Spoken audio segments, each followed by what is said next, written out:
I was confronted by the god Dionysus, and he spoke thus.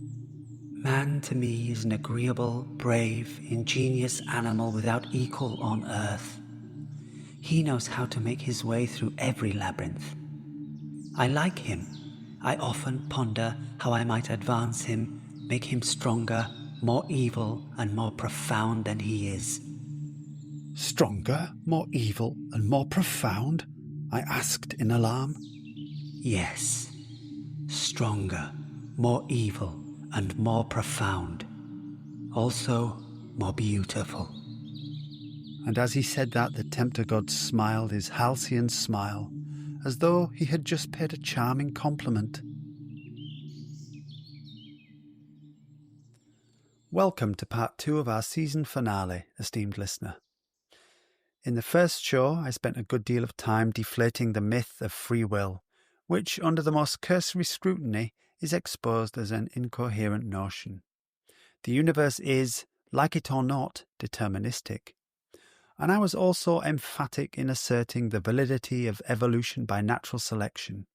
Indeed, the validity of selection per se, as a substrate-neutral logic of existence, at work in material, social, psychological and theoretical realms, not just organic life. Selection is just the way our reality works. The simple rule is, forms, that's patterns of organisation, forms which are better equipped to exist persist at the expense of those that are less well equipped. And once you have replicating forms with some variation, a self-reinforcing cycle of escalating fitness is inevitable. A pattern of runaway fitness emerges, and that's how you end up with us. The process become aware of itself. Quite extraordinary. You may still be wondering how evolution and determinism relates to will to power. Well, by the end of today's show, those threads will have been brought together. But we'll start by meeting Nietzsche's patron deity, that great hidden tempter god and cosmic Pied Piper Dionysus. And you know what? A glass of wine would not be inappropriate to accompany what follows. Are you ready to enter the sacred grove of the mad god of will to power? Great. Let's do it. What does not kill me makes me stronger.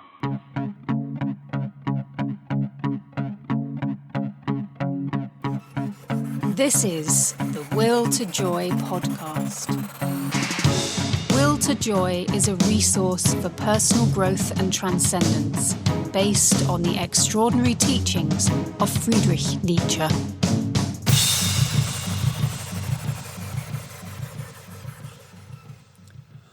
We started the show today with a little dramatic vignette of one of Nietzsche's most enigmatic passages from Beyond Good and Evil 295, The Genius of the Heart. In it, Nietzsche describes his relationship with the god Dionysus in very mysterious terms. It's one of the strangest passages in all of Western philosophy and warrants serious study. However, for today, our focus will be elsewhere as we unpack the relationship of Dionysus to Nietzsche's signature concept, the will to power. Nietzsche chose the Greek god Dionysus as the eidolon, the living symbol of his radical affirmative philosophy, a philosophy beyond good and evil, born in the aftermath of the greatest crisis in human history, the death of God. This death is not an event, but a revelation. Following the Enlightenment, it's the recognition that there is no absolute meaning, no divine order, no inherent justice, no higher plane behind the world. It's the final abrogation of all religious fantasies of metaphysical transcendence. What remains is existence itself, immediate, self-creating, self-sufficient, inexorable. Dionysus is that world made mythic. Who was he? In Greek mythology, Dionysus is a paradox, a dancing god of contradictions. He is intoxication and fertility, joy and insanity, creation and destruction, agriculture and wilderness. The ancient Greek philosopher Heraclitus even claims he is one with Hades, the god of death and the underworld. Dionysus is a beautiful boy or young man. He often appears barefoot, naked, crowned with ivy and grapes, sometimes horned, and in one depiction he's riding backwards on an ass. He is the god of wine and all the fun, frolics and exuberance that inspires. But as we all know, alcohol's disinhibiting effects also sometimes ignite rage, conflict and violence. And this savagery is Dionysus too, god of the brutal and the bestial. Dionysus is followed by a wild entourage of nymphs, satyrs and especially maenads, frenzied women who dance in ecstatic delirium and at the height of their possession tear living creatures apart with their bare hands and eat them raw. Terrifying, grotesque, yet radiant with joy. He is the shameless god, festooned with flowers and splattered with blood, who dissolves all boundaries between life and death, ecstasy and agony, the self and the world, between man and beast and God. Dionysus was no marginal figure to the Greeks. In one ancient account, he is acknowledged by Father Zeus himself as the greatest of the gods. But in Nietzsche's conception, Dionysus is not a god to be worshipped. He cares nothing for the tinsel and the trappings of religious piety. As Nietzsche writes in Beyond Good and Evil 295, quote, "A god like this will have no use at all for this honourable rubbish and splendour. Keep this for yourself," he would say, "and for those like you and anyone else who needs it. I have no reason for covering my nakedness." Unquote. Nietzsche's fascination with Dionysus began in The Birth of Tragedy, where he interprets Greek art as the tension between two primordial forces, the Apollonian and the Dionysian. These are not gods in a religious sense, but metaphysical principles, two varieties of consciousness. Apollo is the principle of form, order, and clarity. He erects boundaries, draws distinctions, discriminates objects, creates categories, and establishes opposites. Apollo is the hand that measures and the voice that bestows names on things. He is cognition, memory, imagination, differentiation, and order, the dream of intelligibility and concrete selfhood. Dionysus, by contrast, is pre-consciousness, the principle of formlessness, pure becoming. He is the intoxication that dissolves identity, the surge of life that forgets itself, that forgets everything. It has no memory, living only in the moment, which of course is all that can ever be really said to exist. Where Apollo is the sculptor, Dionysus is the raw material. Where Apollo is the form, Dionysus is the force.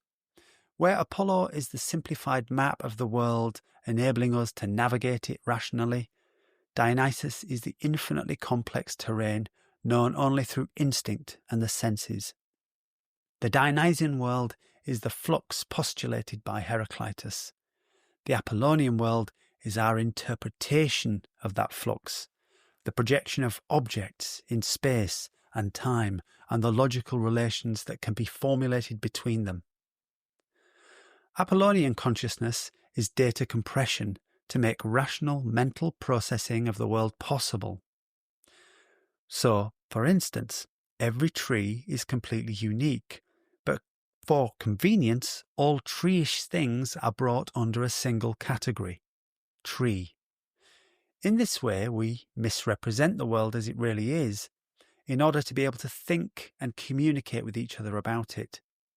We do not have the bandwidth or the time to give each unique tree its own unique word.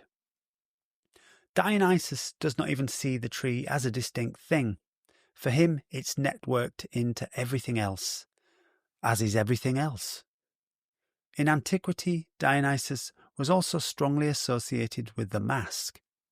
In tragic theatre, all the performers wore masks, and I think the mask itself is an attempt to create a comprehensible emblem of an incomprehensible deity. The mask itself is an Apollonianization of Dionysus. For anything to be understood intellectually, it must be Apollonian, and if one takes away the Apollonian mask, one finds that there is nothing behind it, at least nothing that can be comprehended by a sane person, at any rate. To look into the face of Dionysus unmasked is to be reduced to a gibbering madman. We can see why Dionysus is so strongly linked to the untamed nature god Pan here, he who creates panic. In Orphic and mystery traditions, Pan becomes a form of Dionysus, the all, because of course Pan means all. So you see why Nietzsche came to realize later in his career that the Apollonian is not in opposition to the Dionysian. It's merely a phase of the all-encompassing Dionysian, a means of apprehending it. The essential Dionysian experience annihilates the ego. It collapses the divide that separates subject from object. In Dionysian ecstasy, there is no I, no ego, only the immediacy of happening, knowing through sensation and intuition. I describe it, yet all descriptions must be faint, colourless sketches, because it cannot be spoken. Language is Apollonian, after all. The Dionysian can only be experienced, not conceptualized, and this experience is overwhelming in every way. This is why Dionysus is at once the god of madness and the god who cures it. The madness he heals is not insanity in the pathological sense, but the false consciousness of the Apollonian ego, the veil of Maya, the fever of believing oneself separate from the world, the delusion of selfhood, reason, and of course, free will.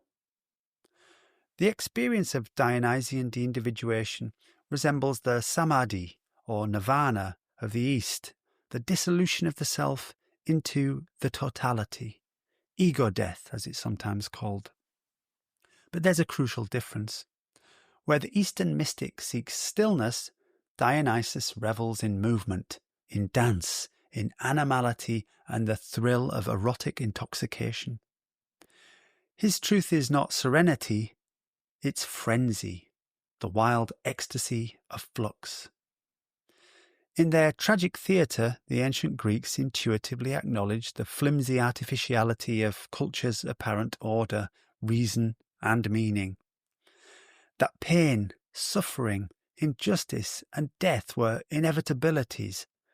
That beneath civilization's veneer there roiled an undifferentiated chaos from which, like everything, man springs, and to which, like everything, he must return. But this formless Dionysian realm is not some kind of hell. It is the eternal womb of being, as Nietzsche calls it in Birth of Tragedy. And through rites that invoke Dionysian experience, the Greek Dionysian initiates could, for a time, divest themselves of the false sense of self and experience an epiphanic identification with the cosmos in its entirety. That ecstasy of absolute oneness with all. The word ecstasy, of course, comes from the Greek ekstasis, literally out of place, meaning to be outside of oneself. The Greek affirmation of the Dionysian provides a theodicy, or more accurately here, a cosmodicy, a justification or explanation for the sufferings and evils of the world. Dionysus is creation and destruction.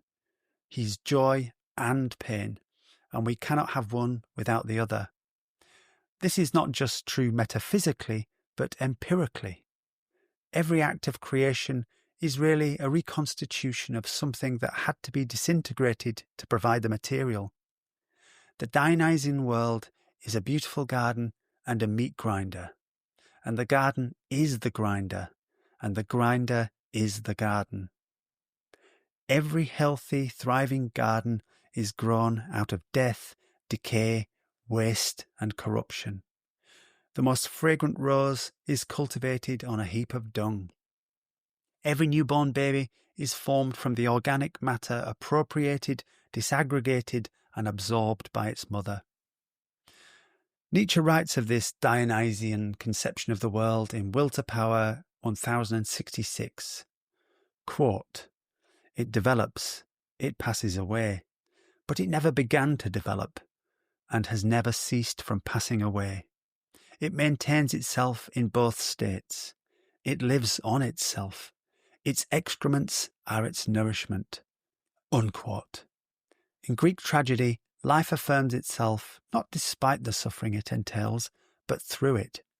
The Dionysian does not deny pain and destruction. It glorifies it as the necessary rhythm of existence. It sanctifies suffering.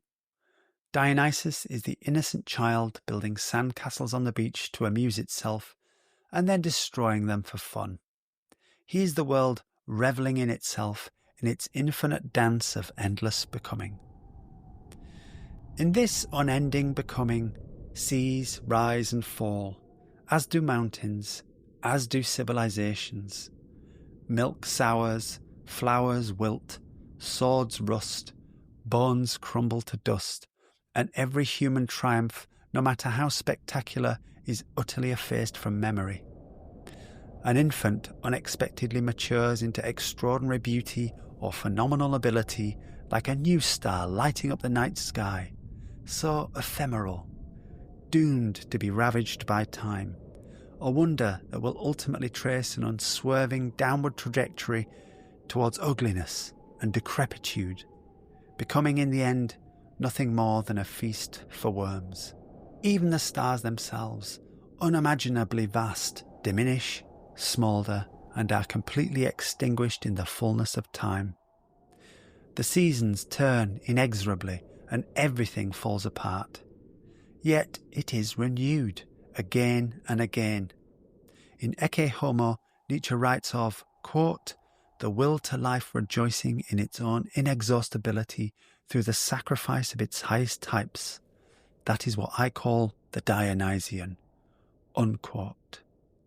This world, our world, is inexhaustibly productive. There will be new prodigies, and there will be new stars, perhaps even new universes.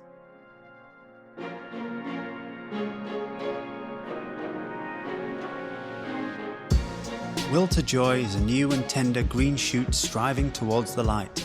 If it's going to thrive, it needs the sunshine and gentle rain of your support. If you find value here, support me by doing a few simple things. Hit follow so you don't miss the next episode. Follow Will to Joy on all the main social media platforms. Drop the podcast a review. I'd love to hear your feedback. If you know people who get something from this material, please do share it with them. And please consider supporting me in this project for a few dollars a month. There's a link in the show's description. And if you feel ready for it, you can now also become a De Profundis member on Patreon with exclusive episodes that delve deeper into Nietzsche's philosophy for life. Link also in the show's description. Your support will ensure that I can keep producing the Will to Joy podcast to support you in your own flourishing. Thank you. A question for you. Does a tree love the sun? Or how about this one? Does a rock want to roll down a hill? Take a long look at a tree, any tree, reaching for the sky, limbs outstretched like a worshipper before the face of its god. Look how it strains, contorts, twists its entire body towards the light. This straining can be seen particularly well in mature beech, yew and sweet chestnut trees, all of which can look so muscular. Look at how every tree silently competes with all the other trees. If you sped up time so that 100 years was compressed into a minute, you would see what looks like a battle being waged for space and for sunlight. And the rock, look at how it tumbles downhill with what seems like a strange kind of eagerness, rushing to get close and clasp itself to the bosom of the earth. Now, you might laugh. There is no mind inside trees or rocks. There is no one experiencing these feelings of love or desire, no subject, no consciousness. Of course, the tree does not love like we love, and of course the rock does not want, not like we want. But you misunderstand me. I'm not saying that the tree loves like we love, or the rock wants like we want. Things are completely the other way around. I'm saying we love like the tree loves, and we want like the rock wants, just with a few extra whistles and bells. We call these whistles and bells consciousness, sentience, self-awareness, or the capacity for experience. But is it these things that make the love or the wanting real? Does willing really require consciousness? Nietzsche is not so sure. In Beyond Good and Evil 36, he asks if events in the mechanical material world might not possess, quote, the same degree of reality as our emotions themselves, as a more primitive form of the world of emotions, in which everything still lies locked in mighty unity and then branches out and develops in the organic process. Unquote. If so, the tree's love of the sun, the desire of the rock, these are not metaphors. They are not projections of human agency onto the inanimate. They are expressions of the same basic reality we call will, only in different registers. The tree really wills. Just look at it. The rock really wills. Just watch it. The world is not inert, static, fixed. It is always in motion, always changing, always becoming, always willing.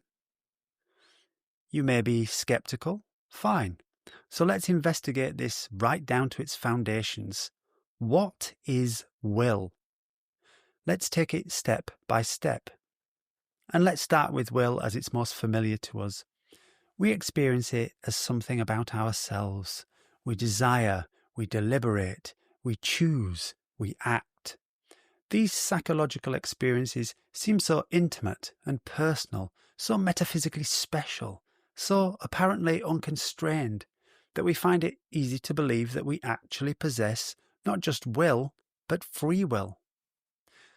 But we've already seen that this is an illusion. Every thought, every impulse, every act is the outflow of causes, psychological, physiological, environmental, ancestral, and they determine its character. Our willing is not an exception to nature's determinism. It's a part of its unified fabric, being expressed in and through an organic consciousness. But still, determined or not, free or not, will seems to be something uniquely tied to consciousness, right? But does will really have to be conscious? Beneath this conscious will, aren't we also steered by unconscious will? Ambiguous moods, reflexes, instinctive compulsions, hidden neuroses. You flinch when you touch something hot, and that's not a conscious decision, right? You catch a falling object without thinking. The hairs on the back of your neck involuntarily erect when you hear a piece of music. You blush at the glance of an attractive stranger. And sometimes you sabotage yourselves in ways that you don't understand. Say, if a parent tells a child they will never amount to anything, and in later life they unconsciously undermine their own successes, even if they can't consciously remember the inciting event. These are not choices, but they move you, determine your feelings, your thoughts and actions. They will through you. You do not control them. It's truer to say they control you. Now consider animals.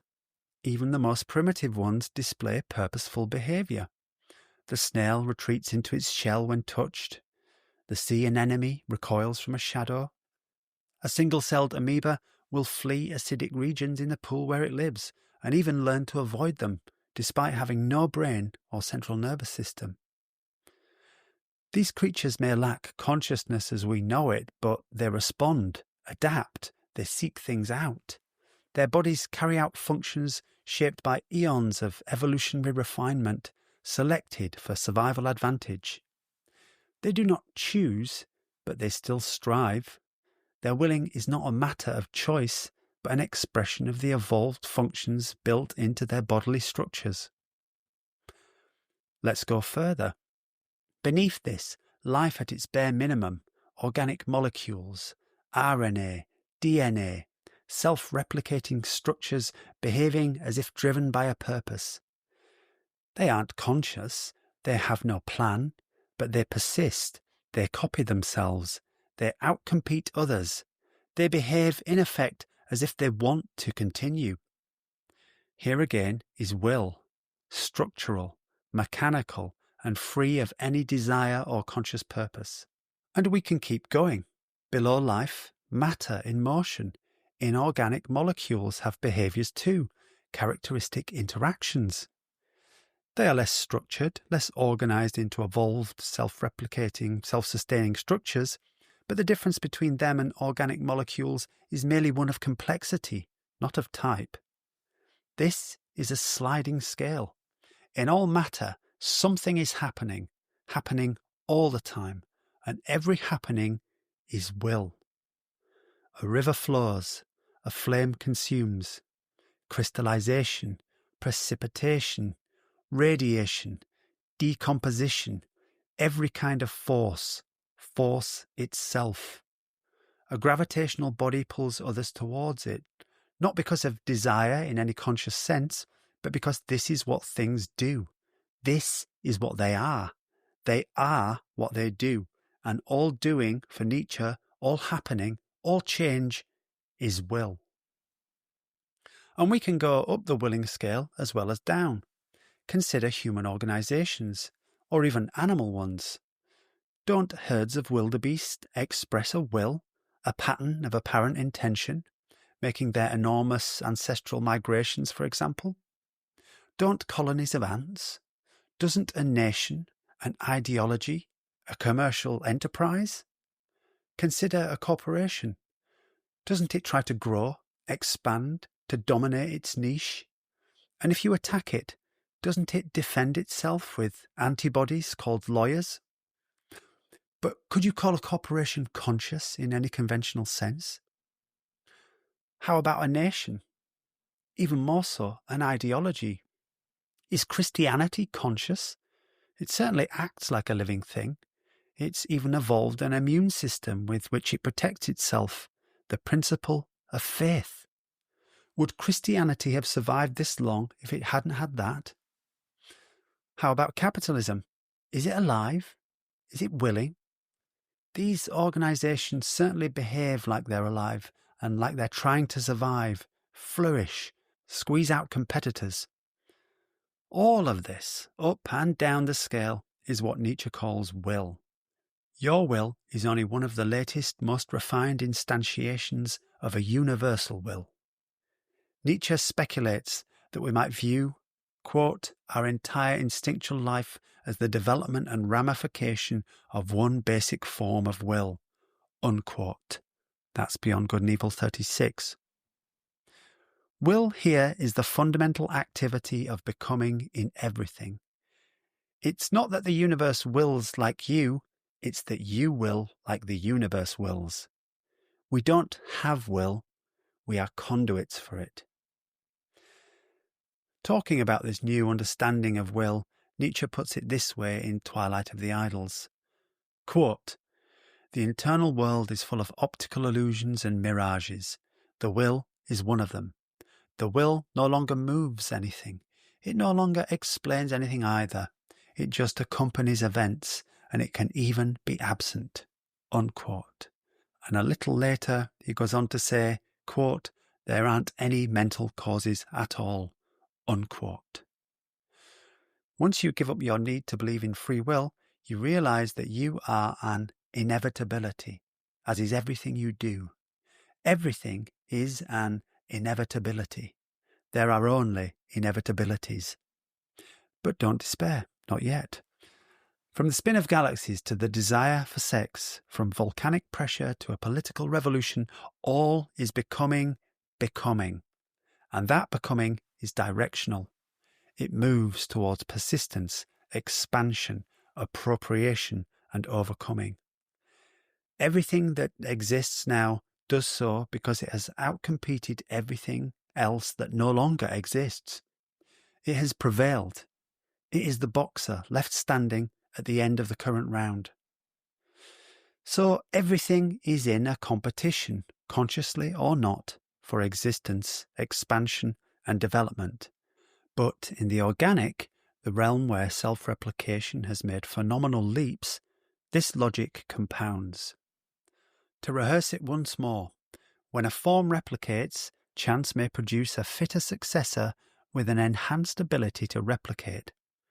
Such traits are selected repeatedly, accelerating the spread of forms that are not only fit, but increasingly capable of generating fitter copies too. This creates a circular compounding logic. Selection favours what enhances selection, driving a runaway escalation of fitness. It does not aim at this, of course. There is no purpose here. These are structural inevitabilities, outcomes of the logic of replication and natural selection. Everything that happens is an expression of the same fundamental will. In a universe that is inherently active, never static, will is the logic of becoming, its directedness. All becoming is, as Nietzsche puts it in Beyond Good and Evil 36, quote, an antecedent form of life, unquote. Sentient life is merely one of its latest and most sophisticated expressions. Will is not something possessed by agents. Will is what agents are. It is the force that moves through them, shapes them, composes them. The self is not in charge of its will. It is a manifestation of that will, a momentary configuration of force expressing a directional trajectory within the flux of existence. But directed towards what, we might ask?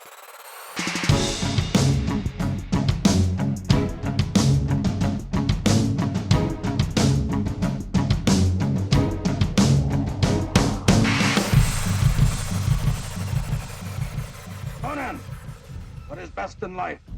To crush your enemies, see them driven before you, and to hear the lamentation of their women. That is good. What is power?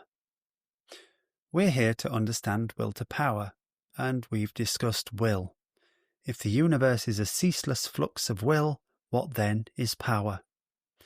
Consult a few dictionaries and you will find the consensus is that power is energy, or it's the ability, capacity, or potential to do some work or have some effect. What the dictionaries overlook, I suggest, is that the meaning of power might be best found in the perceiving subject rather than the object and phenomena the subject perceives in the world. Power is relative and it expresses a relationship. I might find a piece of music powerful, you might find it tediously pompous. A blessing from the Pope may feel powerful to the Catholic faithful, whereas to the atheist it is inconsequential, perhaps even absurd. A sergeant is powerful to the 30 or so soldiers in his platoon, but his quantum of power is paltry from the standpoint of a field marshal who commands many, many thousands of troops. When we say something is powerful, we are saying something about the impression that a certain experience invokes in us or imposes on us. Power, like beauty, is in the eye of the beholder. Power is identified by its effects, actual or potential, on us. Like beauty, a not unrelated concept, power is a kind of value judgment. A terrifying thunderstorm, a pungent scent, a muscular body, a rousing speech, a captivating work of art, a concussing blow, a moving performance, an army on the march. These things are powerful because they press themselves upon our reality, physically or psychologically. The powerful is that which inspires, thrills, intimidates, compels, enchants, seizes control, terrifies or exalts. It is force that can be put to use, happily in the service of our interests or less happily against them. Ultimately, power is that which we crave for ourselves. Power is cause that has significant effects. Significant to whom? To us. The more its effects impose, the greater we deem the power to be. But everything in existence is a cause, inasmuch as everything produces effects. It is only by virtue of a thing's effects that we apprehend it as a thing at all.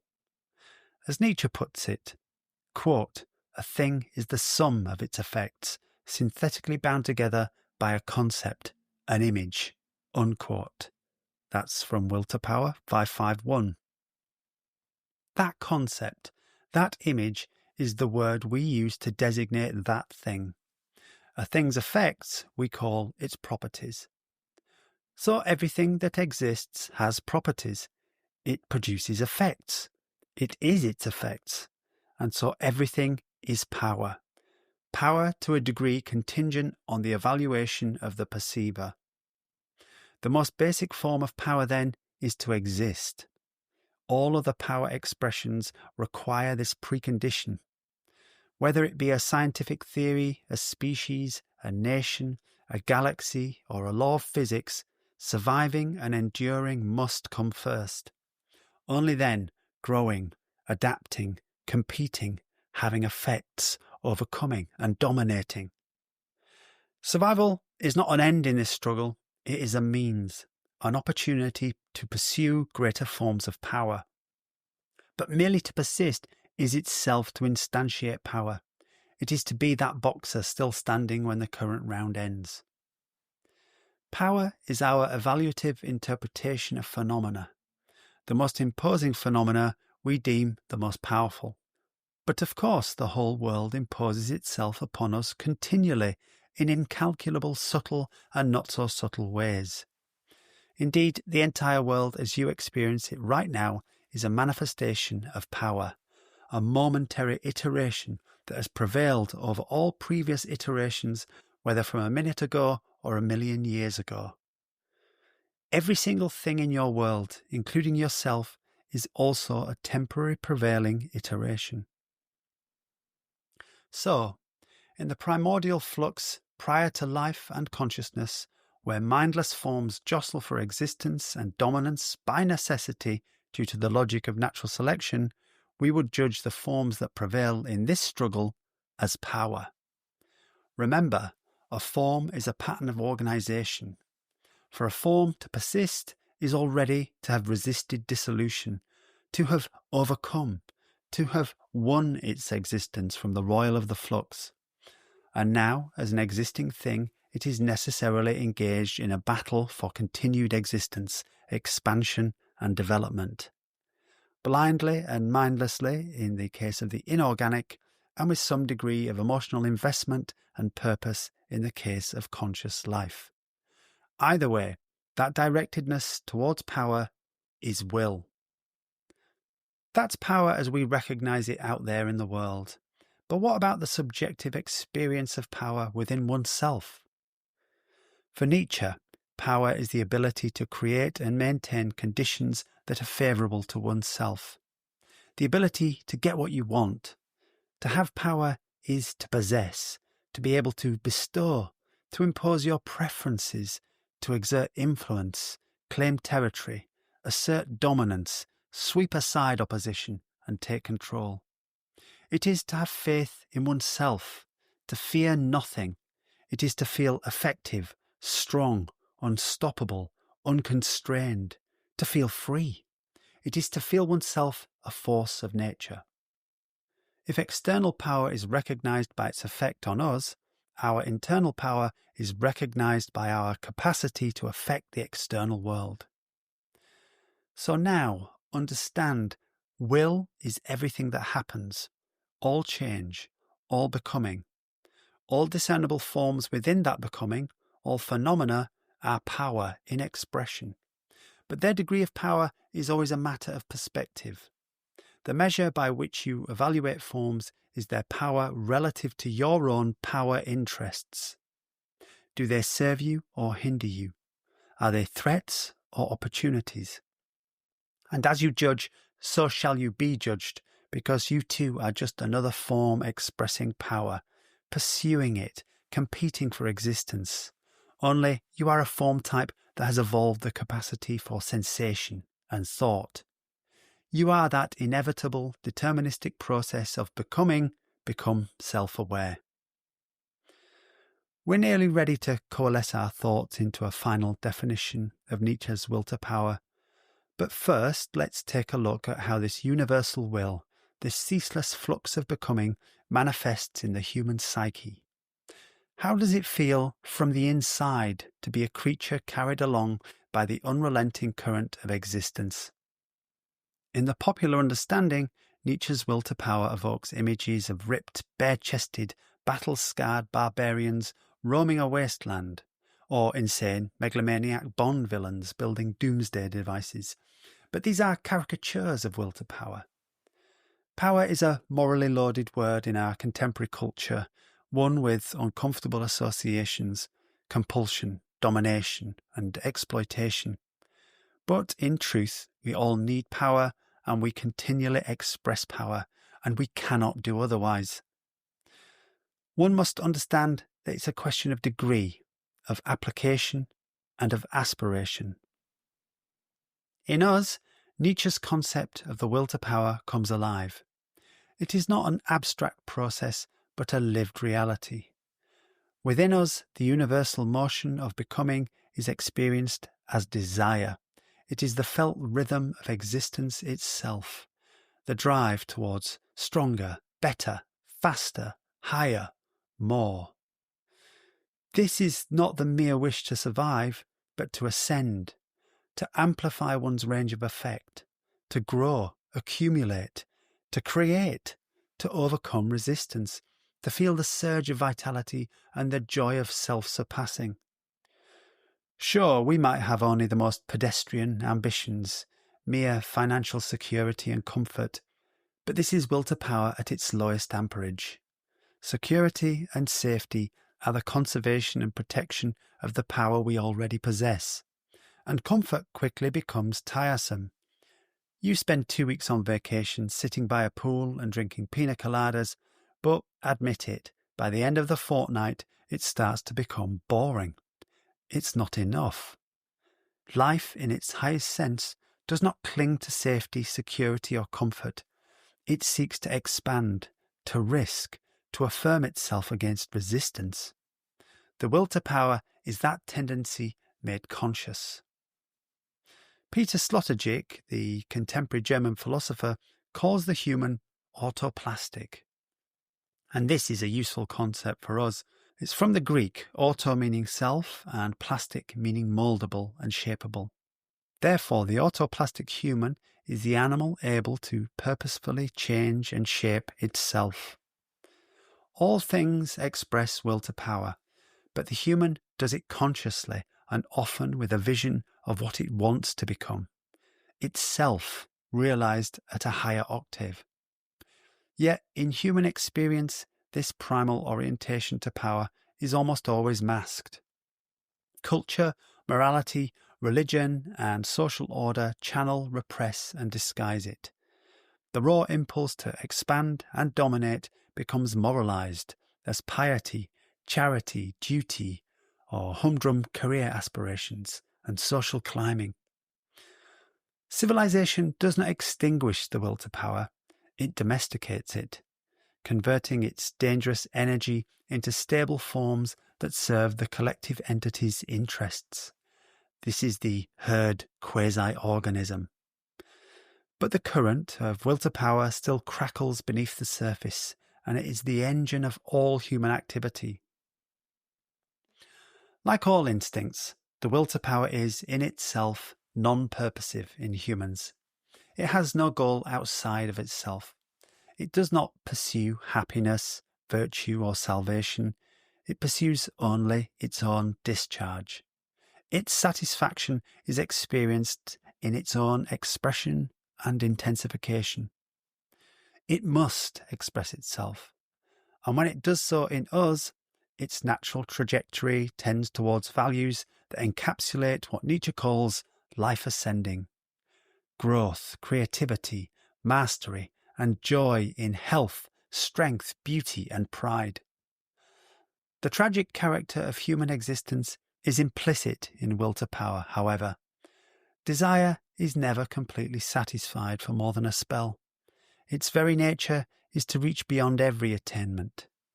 Dissatisfaction and failure are inalienable aspects of the desire and attainment dynamic.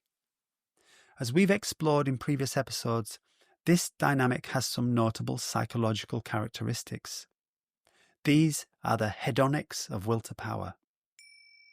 1. Hedonic restlessness. In Thus Spoke Zarathustra we read, quote, "Life must overcome itself again and again. Life wants to raise itself on high with pillars and steps. It wants to gaze into the far distance and out upon joyful splendour. This is why it needs height. And because it needs height, it needs steps and conflict between steps and those who climb them. Life wants to climb, and in climbing, overcome itself." Unquote. Stasis is inherently unsatisfying, even a comfortable stasis where all of one's needs and whims are satisfied. The human has a psychological need for continuous improvement in its situation, for life to be getting better and better on whatever terms, and so it seeks opportunities to make life better. The implicit requirement is that the future must be better than the past if any amount of fulfillment is to be realised. When, through misfortune, life follows an apparently irreversible downward trajectory, this portends misery and despair. 2. Hedonic adaptation. The euphoria of every conquest, no matter how gratifying, recedes. The thrill wanes. Contentment regresses back to the baseline of normality, which is the state of hedonic restlessness. And on the heels of this dissatisfaction, a new striving begins. 3. Resistance reward. A tougher struggle magnifies the feeling of triumph, of having overcome. Victory without challenge is no victory at all. A goal must be potentially out of reach to be of greatest value, to be worth pursuing. And so, because improbable goals are the most worthy goals, failure is likely. Yet, the more likely you are to fail, the greater the feeling of pleasure if you do manage to succeed. So life seeks resistances to overcome so it may test itself and have the chance to experience the intoxication of power. Nietzsche writes in Will to Power 694, quote, "The measure of failure and fatality must grow with the resistance a force seeks to master. And as a force can expend itself only on what resists it, there is necessarily an ingredient of displeasure in every action. But this displeasure acts as a lure of life and strengthens the will to power." Unquote. 4. Hedonic escalation. Each satisfaction raises the threshold for the next. We crave stronger and stronger doses of intensity, more resistance, more challenge, even greater chances of failure, but that much more pleasure if we are successful. Suffering, dissatisfaction and disappointment are written in then. There can be no true fulfillment without them. In Will to Power 696, Nietzsche puts it this way, abridged slightly. Quote, "It is not the satisfaction of the will that causes pleasure, but rather the will's forward thrust and again becoming master over that which stands in its way. The feeling of pleasure lies precisely in the dissatisfaction of the will, in the fact that the will is never satisfied unless it has opponents and resistance." Unquote. So again, not the state of attainment, but as we explored in earlier shows, the transition from lack to satiation, that moment, that dynamic moment of overcoming. Or, as Nietzsche puts it, the forward thrust and again becoming master over that which stands in its way. These dynamics are not flaws of human psychology, but expressions of the underlying nature of becoming. Humans as animals desire the necessities of life that guarantee survival, nourishment, and reproduction. But humans also possess the independent, flexible, abstract meta-drive of overcoming just for the thrill of overcoming itself.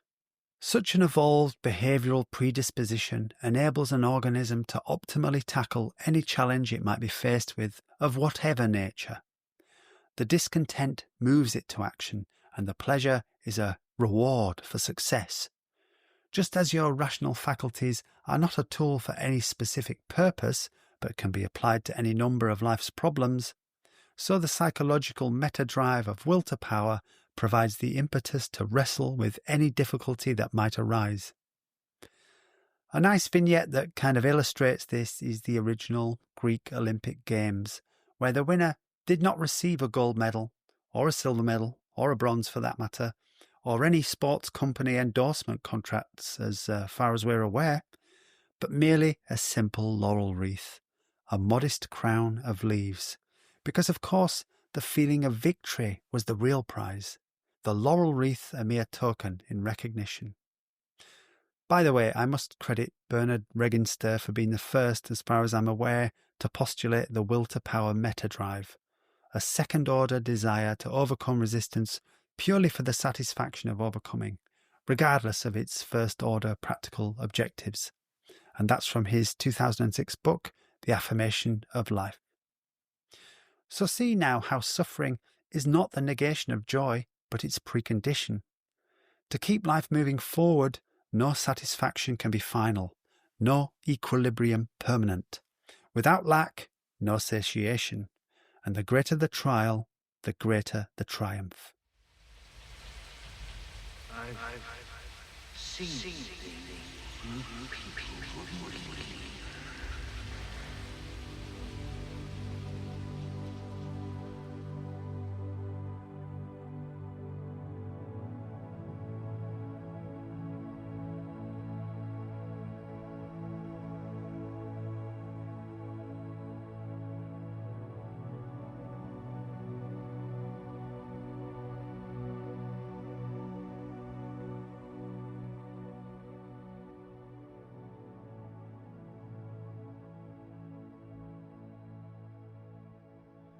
So towards a definition of will to power. The will to power is the unending, inescapable striving of all existence. The tendency of every form, from atoms to organisms, from ideas to empires, to assert itself, endure, expand, multiply, overcome resistance, and transform itself, becoming ever more efficient in these strivings.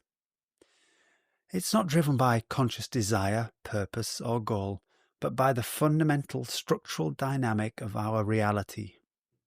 In an objective sense, will to power is the harsh logic of differential survival, the flourishing of stronger forms at the expense of weaker ones that must perish and be repurposed.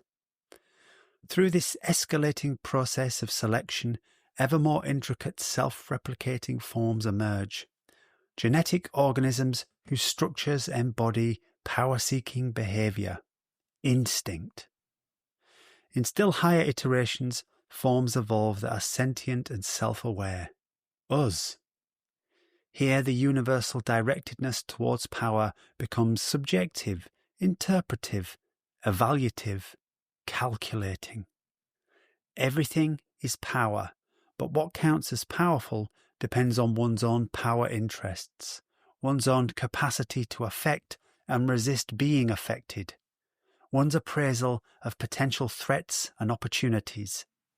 Every perception, feeling and thought is an interpretation of the world from the standpoint of one's own quantum of power and the imperative to preserve, expand and express it.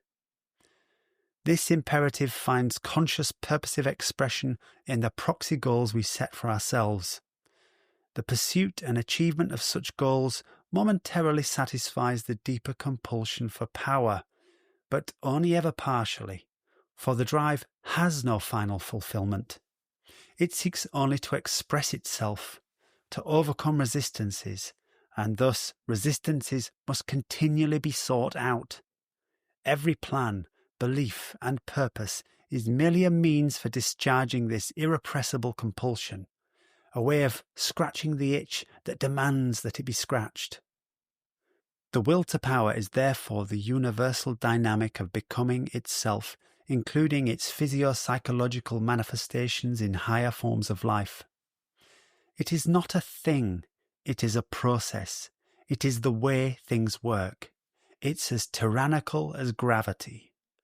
Will to power isn't in everything. It is everything. Things aren't subject to will to power. There are no things, only will and its variegations, which are the power disparities we discern and conceptualize as things. Without end or final fulfillment, will to power is the unceasing, unquenchable, universalized directedness towards becoming stronger and stronger forever. Will to power is the only will, and it is every will. Will to power wills only itself, its own expression. Will to power is will willing its own willing. We might put it this way. Will to power is willing, willing, willing.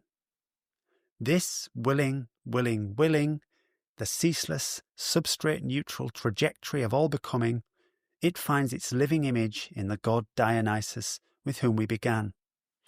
This god of contradiction and ecstasy embodies life's most terrifying and beautiful truth, that creation and destruction are one and the same. Through him, Nietzsche reveals a world without metaphysical purpose, without moral design, yet overflowing with self-generating vitality. Dionysus is not a deity you pray to. He's a force already within you, one that you mainline.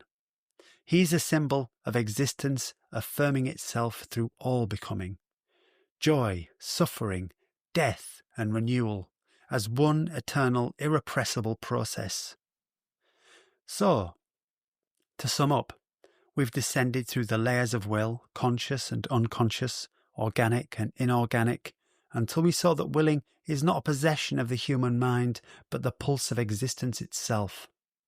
From galaxies to viruses, from nations to thoughts, everything strives to persist, to expand, to overcome, because that's how existence shapes that which exists and persists. And then we reached power, the effect of that striving. To exist is already to exercise power. To live is to seek more of it. Power is a perspectival evaluation relative to a particular set of power interests. Yours. Power is not only what acts upon the world, forms outcompeting other forms, but what impresses itself upon us, upon our form, and what can be appropriated by us to supplement our own power, the increase of which is joy itself.